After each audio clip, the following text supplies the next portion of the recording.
Recent గా Karnataka assembly gig workers సంబంధించి ఒక బిల్ పాస్ చేసింది. Gig workers social security and welfare bill 2025 పేరిట ఈ బిల్ పాస్ చేసింది. దీనిలో గిగ్ వర్కర్స్ యొక్క హక్కులు కావచ్చు, వాళ్ళ సంక్షేమం, వాళ్ళకి సంబంధించిన వెల్ఫేర్ ఫండ్ కావచ్చు, అదే విధంగా గిగ్ వర్కర్స్ కి ఎవరైతే పని కల్పిస్తారో అగ్రిగేటర్స్ కానీ ప్లాట్ఫామ్ కానీ వాళ్ళ ఆబ్లిగేషన్స్ ఏంటి, ఇవన్నీ కూడా ఆ బిల్లో ఉన్నాయన్నమాట. దీంతో పాటు ప్రతి ట్రాన్సాక్షన్ సంబంధించి ఏదైతే ట్రాన్సాక్షన్ జరుగుతాయో 1 to 5% ఆ ట్రాన్సాక్షన్ అమౌంట్ లో వాళ్ళ వెల్ఫేర్ ఫీగా కూడా ఈ బిల్ నిర్దేశించింది అనమాట.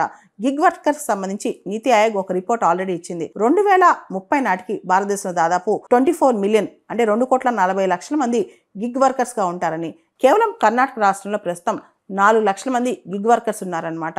దానిలో కేవలం 10,500 మంది మాత్రమే రిజిస్టర్ చేసుకుంటున్నారు.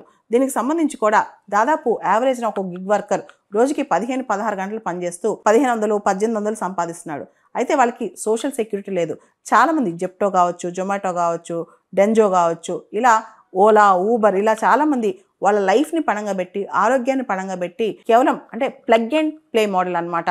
వెళ్ళటం, ఎన్ని క్లాక్ అవర్స్ వర్క్ చేస్తాం, దానిలో ఎన్ని డబ్బులు వస్తే తీసుకుని రావటం. వాళ్ళ హెల్త్ ఇన్సూరెన్స్ కానీ, బెనిఫిట్స్ కానీ, వెల్ఫేర్ ఫండ్ కానీ ఎటువంటివి లేవు. మోస్ట్ అనార్గనైజ్డ్ గా ఉందన్నమాట గిగ్ ఎకానమీ అనేది. కానీ గిగ్ ఎకానమీ అనేది ఇప్పుడు భారతదేశంలో ఇప్పుడు పెద్ద వ్యవస్థ అయింది. ఎంప్లాయ్మెంట్ కూడా చదువుకునే విద్యార్థులు కావచ్చు, లేదా పార్ట్ టైం జాబ్స్ కోసం కావచ్చు, లేకపోతే ఎవరికైతే 2-3 జాబ్స్ అవసరం వాళ్ళందరికీ కూడా కావచ్చు, గిగ్ ఎకానమీ హెల్ప్ అవుతుంది, గిగ్ వర్క్ హెల్ప్ అవుతుంది అనమాట.